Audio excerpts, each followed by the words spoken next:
Welcome to the Alone in the Soundlounge show, a place where I play music that I am personally interested in. I've been sick for the past 2 weeks, so there were no videos, but now I'm feeling much better and I'm ready to continue playing interesting underground stuff for my audience. Today's episode will be dedicated to psychedelic music of various kind from the Eastern Bloc. So let's get ready and start playing some tunes. Our first band is Коллежский асессор.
That was Коллежский асессор, one of the most famous bands from Ukraine.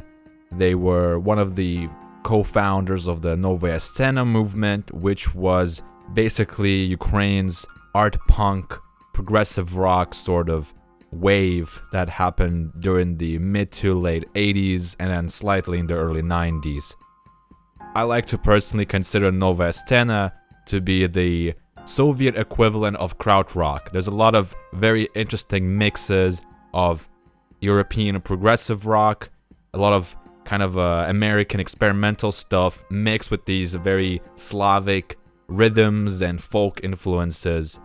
Коллежский Assessor had a lo-fi sound, as you could probably hear, which stands out amongst the bands during the Perestroika era that always tried to get the more Western-friendly feel on their records. Meanwhile, Коллежский Assessor always tried to go the other way. So in a way, they were kind of similar to the Siberian punk movement, however musically much more adventurous and interesting in my personal opinion. Коллежский Assessor were also one of the first Ukrainian rock bands to tour in the West.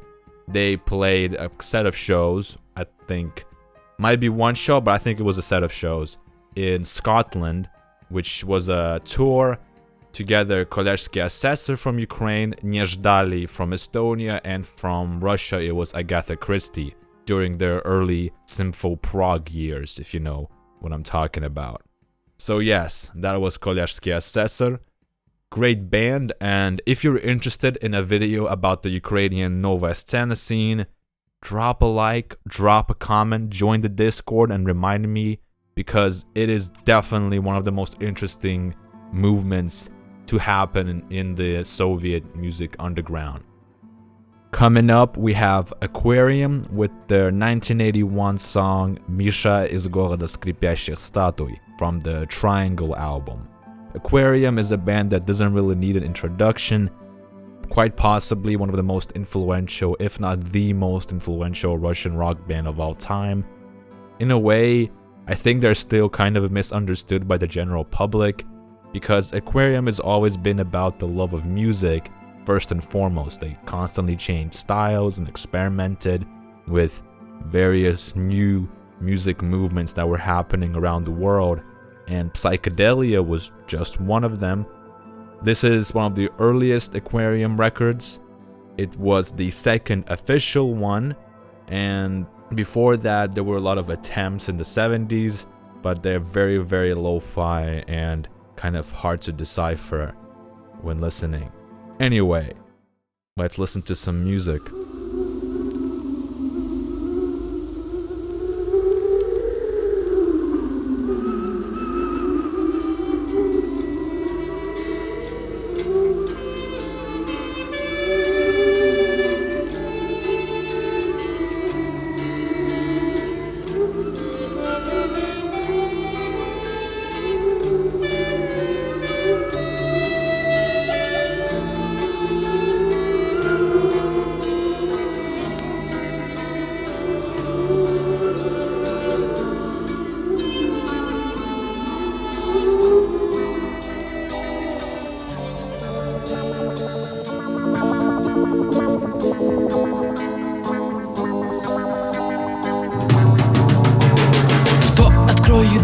Бесстрашный, как пес, мастер мух, собеседник стрекоз, увенчанный крапивой и листьями роз.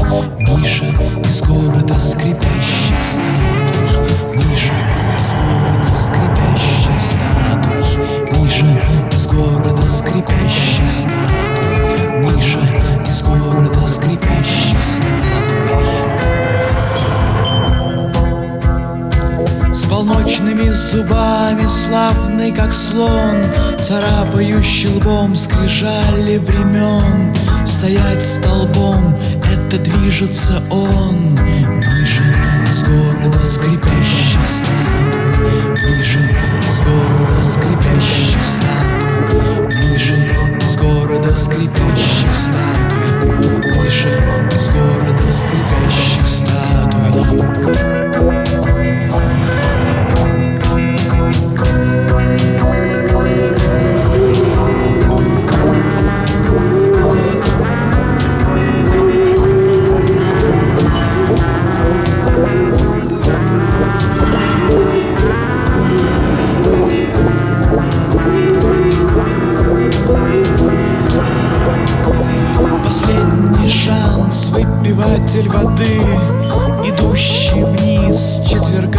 следы, живущий за стеной секретной слюды.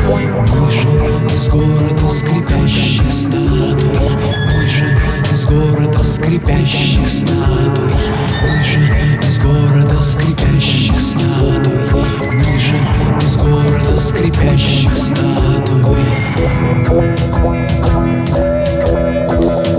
Ниже из города скрипящих статуй, ниже из города скрипящих статуй, ниже из города скрипящих статуй, ниже из города скрипящих статуй, ниже из города скрипящих статуй.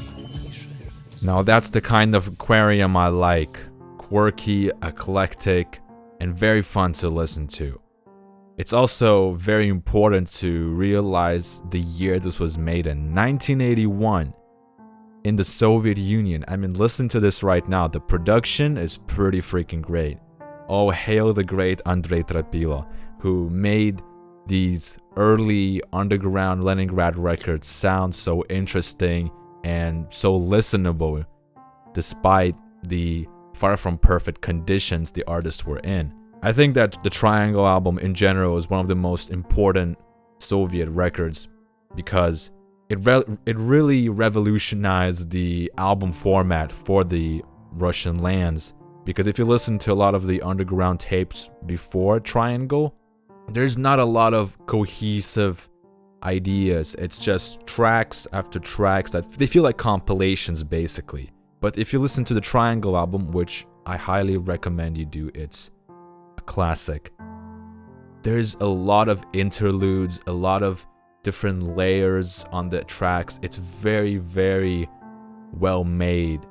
And although if we're talking about music trends, it's like a whole decade late, still the dedication and love for the psychedelic genre can be very felt on that album. So again, go listen if you still haven't. After Aquarium, I think it's a good idea we go more east. And you can't get more east than the Yakutian lands. So the Yakutian people are basically another ethnic group that lives in Russia. Spoiler alert, Russia is not made up of only Russians. There's a ton of different ethnicities and people living on the land. And the Yakutian groups had very interesting stuff going for it in the very late 80s and throughout the early to mid 90s. There isn't any official Western documentation of the scene, but there was definitely something happening there because out of nowhere a couple groups spawned, not too many, probably at least like over 5 to 10, so not a huge scene, but 5 to 10 bands came out that were mixing very tribalistic, atmospheric, droney kind of music with the Yakutian folk and some progressive rock and space rock. The most famous band from the Yakutia land is Cholbon, which I'm gonna play right now. The band was very respected and adored by many big and cult underground bands. For example, Zvuki Mu gave their respect to Cholbon in an interview. Yanka Diagileva was a fan. It was definitely an interesting cultural phenomena, but for some reason, the bands never made it out of Yakutia. They didn't get popular in Russia, they didn't get popular in the USSR, and they didn't even become a hot exotic band for the Western market, unlike some other bands which we'll get to a bit later in this video. Yeah. So give this a listen and check it out.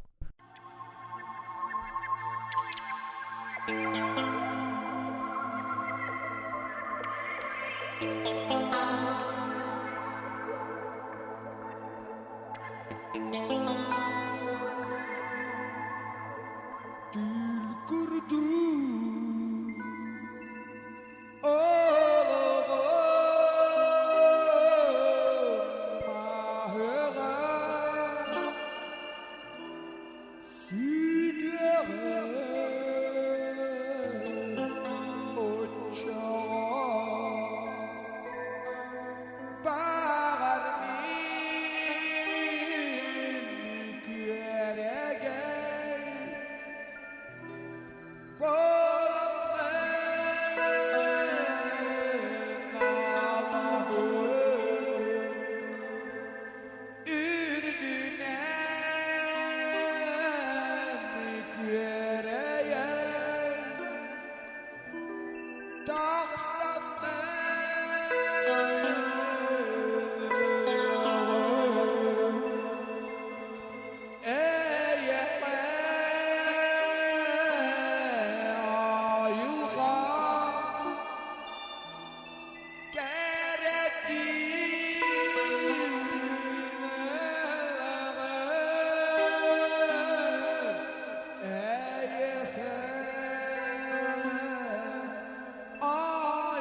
That was Cholbon, followed by the band PCP, an unknown little group from the late 90s, early 2000s.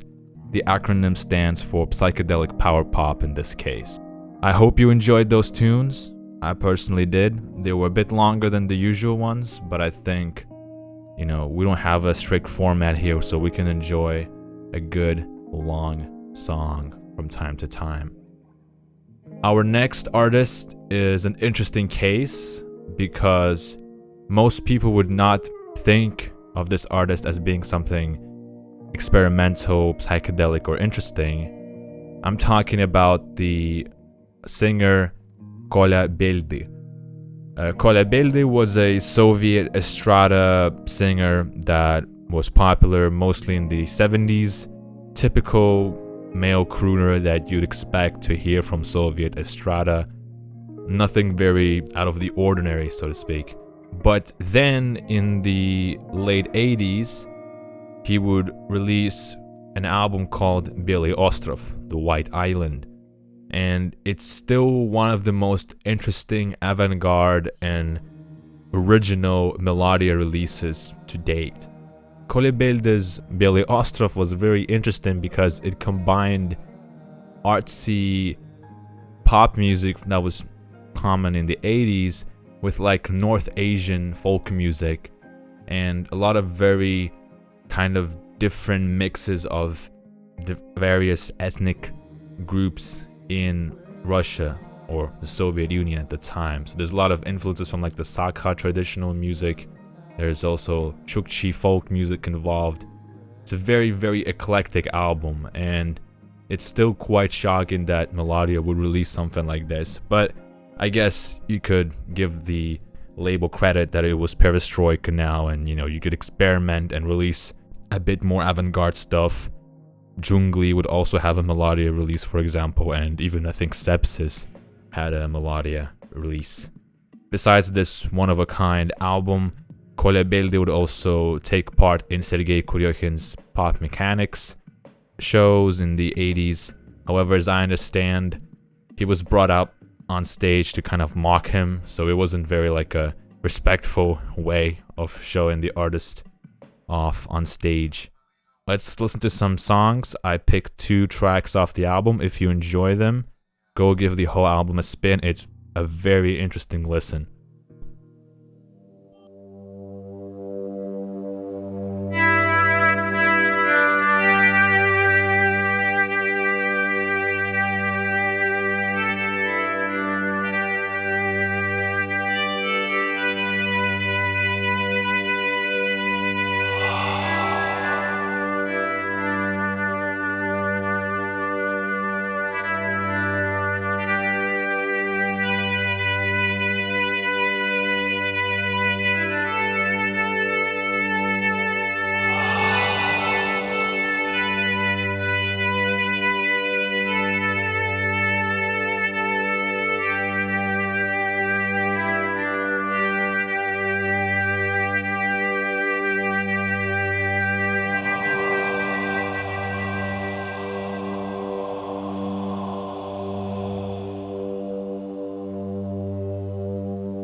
Остров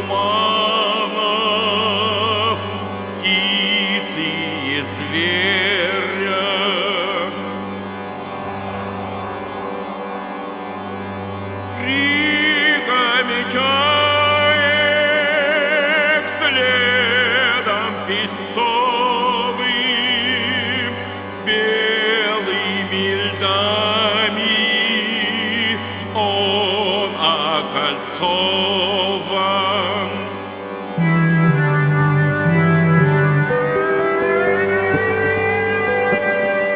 Белую мантию северной ночью алым пожаром зорь оторочив.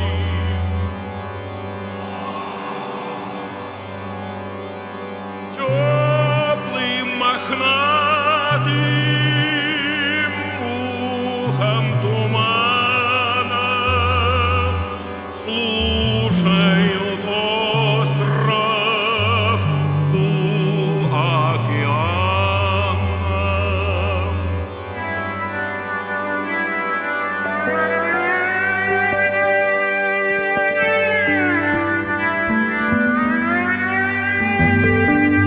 Песни слагая, люди сами нам предлагают, пойте их с нами.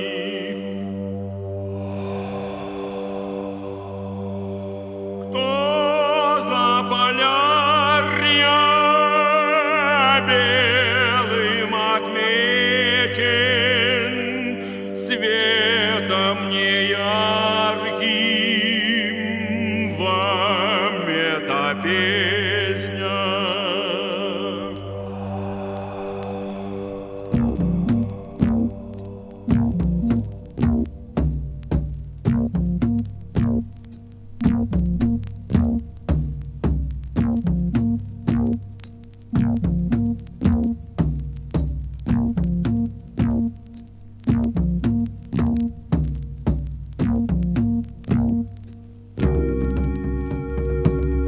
Тихо в лесу, где на закат лыжи мои быстро скользят.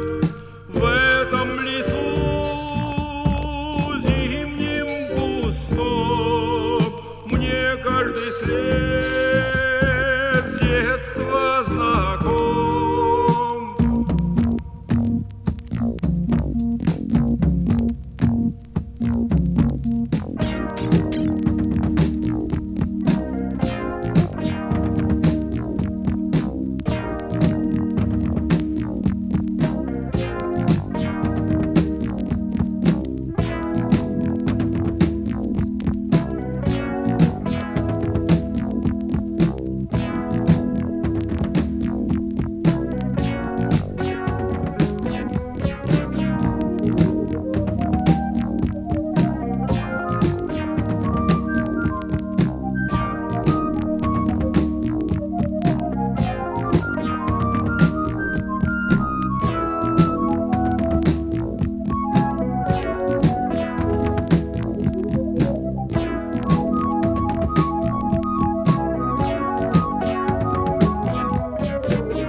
Вижу следы прожитых лет, лишь одного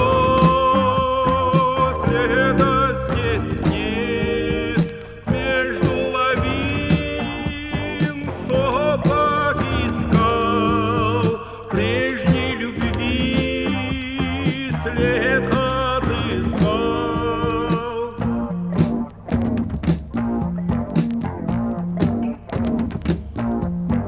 Вьется тропа,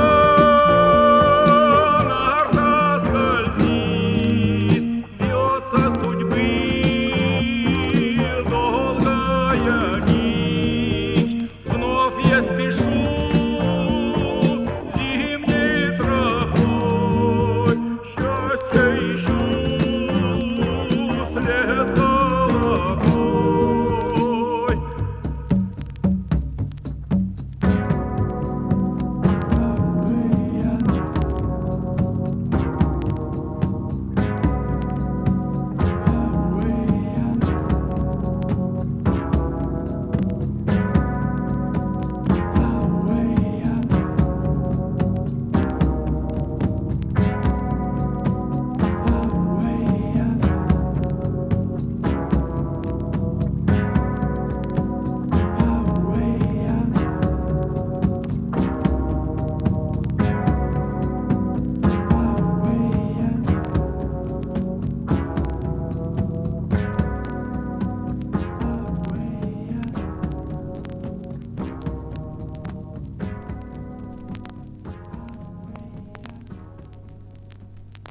Coming up, we have a track from Yuri Morozov, one of the co-founders of the Leningrad underground scene, who was making music all the way back in the early 70s and up to the fall of the USSR. Despite being one of the first interesting DIY musicians in Leningrad, he has always been kind of ignored by the general public and music critics, which I think is very unjust because, unlike many others, Yuri Morozov's music has aged extremely well, and it's very interesting. He would experiment with a lot of different styles, from progressive electronics to more folky stuff, some kind of almost like heavy psych stoner rock material. There's a lot of very interesting music made by this one artist all the way back in the 70s, which for the Soviet times was quite a feat. I decided to pick a song off my personal favorite Yuri Morozov album, Jazz Nocью, which is sort of like the Soviet Bitches Brew, but a bit grimier, more gritty, and I think there's a more like a punk feel to the songs, mostly because Yuri Morozov would record all the instruments himself, so you know, everything from the bass to the saxophone had to be done by one man. The album has a kind of a light psychedelic feel mixed with jazz rock. It's very nice listen, and I'm just gonna play one song. It's quite a short one because I'm planning to make a whole video on this artist, or maybe a whole episode of Alone in the Soundlounge dedicated to him, because this is definitely one of the key figures of the Soviet underground, and he deserves much more attention and respect, in my humble opinion.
That was Yuri Morozov with his song Nocная, India 1. Coming up, we're gonna have some Yat-Kha on the playlist. Now, Yat-Kha is a iconic band from the 90s that combined psychedelia, garage rock with Tuvan throat singing. It's quite an interesting mix, something that I don't think anyone else was doing at the time. I mean, there were obviously other artists that were experimenting with the Tuvan throat singing technique, but it was always much more folk-based. But Yat-Kha stood out for bringing elements of noisier, fuzzier rock music. Basically, if you know the album Грубый закат by Звуки Му, imagine that but with Tuvan throat singing instead of Peter Mamonov. Yenisei Punk is the band's most famous album, and I'm gonna play a song off of it. And if you've been watching Apple commercials, you might recognize this one, because this song got a bit of hype recently because the company used it in one of their ads. But in general, Yat-Kha has been one of the most popular Russian bands on the post-Soviet region, touring across Europe and getting a ton of critical praise.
That track right there was simply iconic.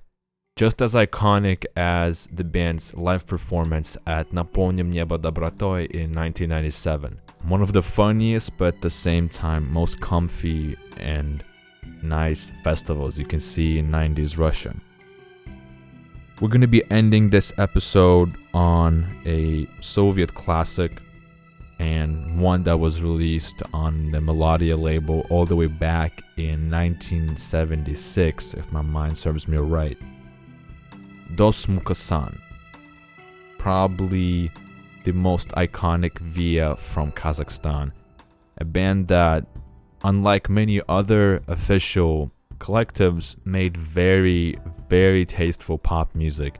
A lot of very beautiful singing, very folky at times, very good orchestral arrangements. If you want to hear good Soviet estrada, Dos-Mukасан is like cream of the crop. It's an amazing band. Although the band wasn't psychedelic or experimental, they had one track that sounded completely different from all the other ones. That was the opening song on their first full-length album, Betpак Dala. I hope I pronounced that right. And Betpак Dala is one of the first historical examples of Soviet psychedelia. I mean, there's obviously some earlier material like Pulsari, for example, which was like a early 70s band, but a lot of that stuff was either bootlegged or had very poor sound quality. Dos-Mukасан was one of the first bands to release a full-fledged psychedelic song in good quality, and it's also a very, very good one. I hope you enjoy this, and I'll be seeing you in the next episode of Alone in the Sound Lounge. Good night.